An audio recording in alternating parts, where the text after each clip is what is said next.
Virtually everyone on the earth, regardless of religion or nationality, recognize that there is some form of battle raging in the world around us between the forces of good and evil. A colossal struggle between light and darkness, truth and error, oppression and freedom, right and wrong, and ultimately life and death. What is the story behind this glaring paradox? Many religions, including the Bible, teach that beyond the three-dimensional veil of our physical world we see, there's another very real spiritual world we cannot see. In this unseen realm ever about us, we see a titanic battle raging between the supreme righteous hero and the ultimate evil villain. The big question is, who are these primary players? And how, where, and when did this cosmic crisis begin? This is the greatest mystery of the ages, and the most amazing true story that has ever been told. This crisis now involves every person on earth. Yes, every person.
Human history has been riddled with scenes of war, and every person has experienced conflict.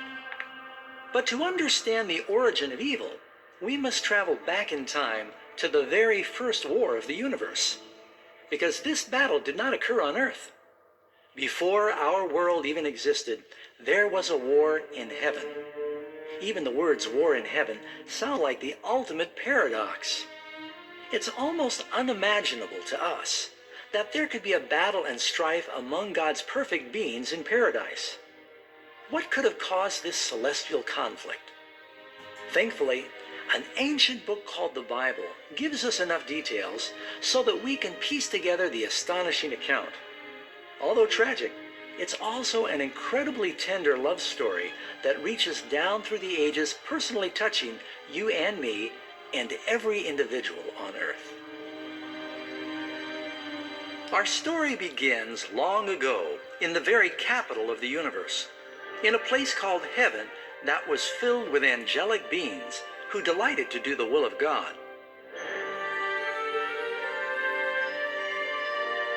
Under the Creator's just and loving government, all of heaven enjoyed an existence of happiness and perfect bliss.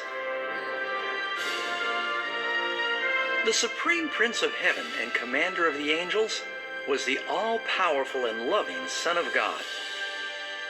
Most know him by the name he took when he came to earth, Jesus. He was one in purpose and mind with God the Father. Heaven, under the compassionate rule of Father, Son, and Spirit, proved to be a place of wonder, peace, and joy. To carry out the commands of God, the Trinity was surrounded by a virtual ocean of countless ministering spirits called seraphim and cherubim, or more commonly, just known as angels. These powerful and intelligent creatures found their greatest joy in doing the bidding of the Almighty. But God created one extraordinary angel to serve as leader of the entire heavenly throng. The Bible tells us that his name was Lucifer, which means light bearer. This cherub was the greatest of God's created beings and held the position closest to God's throne and directly under Jesus in heavenly authority. Lucifer's job was to communicate the light and knowledge of God's will to all the other angels. Lucifer was God's most splendid created being. He was captivatingly handsome and endowed with astonishing powers of leadership and organization.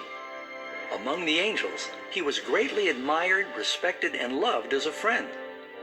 Yet, God foresaw the misery Lucifer was about to introduce into the kingdom of light. Full of wisdom and perfect in beauty, every precious stone was your covering. You were the anointed cherub who covers. I established you. You were on the holy mountain of God. You walked back and forth in the midst of fiery stones. You were perfect in your ways from the day you were created, till iniquity was found in you. As Lucifer began to ponder his own beauty and power, his heart gradually started to change. He allowed his focus to turn away from God, and he directed his love upon himself. How and why these seeds of rebellion germinated in his heart, we may never fully understand. But the prophet Isaiah provides this insight into Lucifer's thinking. How you are fallen from heaven, O Lucifer, son of the morning.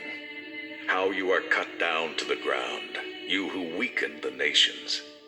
For you have said in your heart, I will ascend into heaven.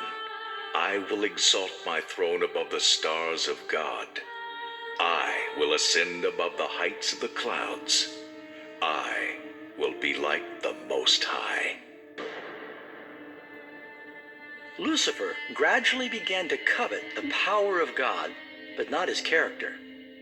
As he thought about his own extraordinary abilities and beauty, the cancerous tentacles of pride and self-exaltation gripped his mind. This resentment and jealousy ultimately drove him to violate God's holy law and rebel against his government. We need to pause here and make something clear. From the beginning, God ordained the laws of physics to govern the material world we live in. Without these natural laws, the universe would be chaos. In the same way, God's moral law has always provided security and stability to the cosmos. Some believe that the Ten Commandments did not exist until the Lord delivered them to Moses on Mount Sinai. But Scripture teaches us that the principles of God's law have existed throughout eternity, for they're the very foundation of his heavenly kingdom of love. All his commandments are sure. They stand fast forever and ever, and are done in truth and uprightness. The Ten Commandments are a summary of God's character of love. The first 4 commandments describe who God is, his power, his territory, and authority. The last 6 describe what God is like, his honesty, his purity, his faithfulness. All of these things have always been true and will always be true. Now, for the first time in the history of eternity, Lucifer began violating these perfect principles. Lucifer knew if he was to ever share the power and status of God, he would need support. So he went to work. He began to deviously circulate among the other angels, planting seeds of doubt and discontent regarding God's leadership. At the same time, he would subtly highlight his own virtues. He insinuated that God was abusing his divine power, and his law was restricting the true freedom and happiness of his creatures. With his clever reasoning and unrivaled powers of influence, Lucifer managed to persuade a great number of the angels to join him in his mutiny. Perhaps you're wondering, how could so many intelligent angels be duped into following this deceiver? Well, keep in mind, up till this point, no angel had ever heard a lie. And at this early stage of the rebellion, The angels did not realize how obsessed Lucifer would become with acquiring the position of God. They did not know he would eventually stoop to torture and murder God's own Son on the cross in an attempt to seize his throne. Strangely, Lucifer thought he could conceal his true purpose from God. Woe to those who seek deep to hide their counsel far from the Lord, and their works are in the dark. They say, "Who sees us, and who knows us?" Don't think for a moment that Lucifer's rebellion surprised God or caught him unaware. The Lord knows all things, including the thoughts of his creatures. He understood exactly what was going through Lucifer's mind, and in loving mercy, God warned the wayward angel of his danger. But in the end, pride and self-love would not permit Lucifer to repent. So he chose open rebellion against God rather than humble obedience. Some have wondered, does this mean that God created a defective angel? No, but he did create Lucifer with the freedom of choice. You see, the freedom of choice is a wonderful thing, but it carries with it incredible risk, including the risk of rebellion and the possibility that God's love might be rejected. You see, real love cannot come from a pre-programmed creature, and it can't be forced. It must be voluntarily given. For example, as cute as this little robot dog is, it can never really love me. I can make it appear to love me, but it's only carrying out pre-programmed instructions. It has no choice. On the other hand, this little guy is truly happy to see me. He's chosen to give me his affection, and given time, our relationship would grow and strengthen as I love and care for him. In the same way, a God of love only wants the genuine love of his intelligent creatures. And for that to happen, they must have free choice. Lucifer's rebellion is the greatest evidence that he truly had that freedom. So now, the big question was, how would God respond to this crisis? How would he deal with Lucifer and the millions of angels who joined him in his rebellion? Many wonder why God did not immediately destroy the rebel. After all, he could have easily vaporized Lucifer with a bolt of lightning. But would that have really solved the problem? No, on the contrary, that would have just intensified the doubts and suspicions that Lucifer had been planting in the minds of the angels. Remember, Lucifer knew, as no one else could have, the inner workings of the government of God. His destruction would have been viewed as part of a massive cover-up, and fear of reprisal rather than love would have become the motivating reason to serve God. No, the Lord knew in his wisdom the best way to meet the crisis was to allow it to run its course. This would be the only way to ensure that evil would never rise again. Let both grow together until the harvest. And at the time of harvest, I will say to the reapers, first gather together the tares and bind them in bundles to burn them, but gather the wheat into my barn. In the parable of the wheat and the tares, Jesus illustrates that a growing time is needed for a plant to reveal its true nature. In his infinite understanding, God knew, given time, Lucifer's real character would be exposed, and the bitter fruit of his rebellion would become apparent to all.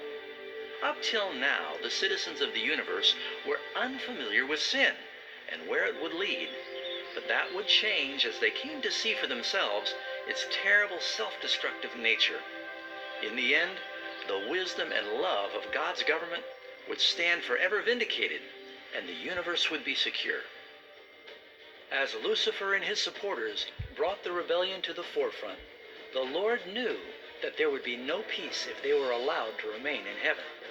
A line must be drawn, action taken, and the rebels evicted. But Lucifer and his supporters would never go willingly or peacefully. The next step was war.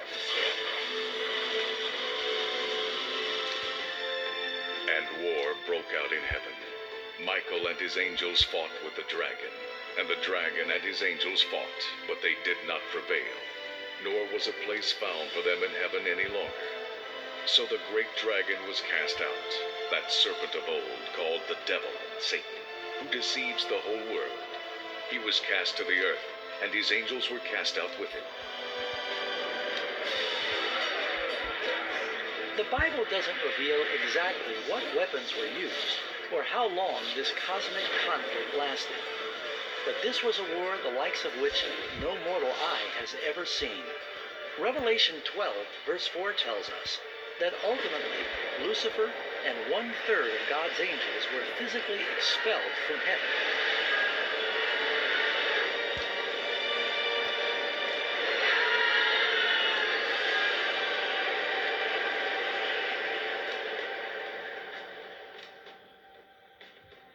But what next? Lucifer now had millions of angels on his side, but he needed a staging ground from which to continue his revolt. Soon, all too soon, the universe would begin to understand how painful and costly the wages of sin could be. For the war was not over. It had only just begun. Lucifer, the light bearer, had now become Satan, the adversary.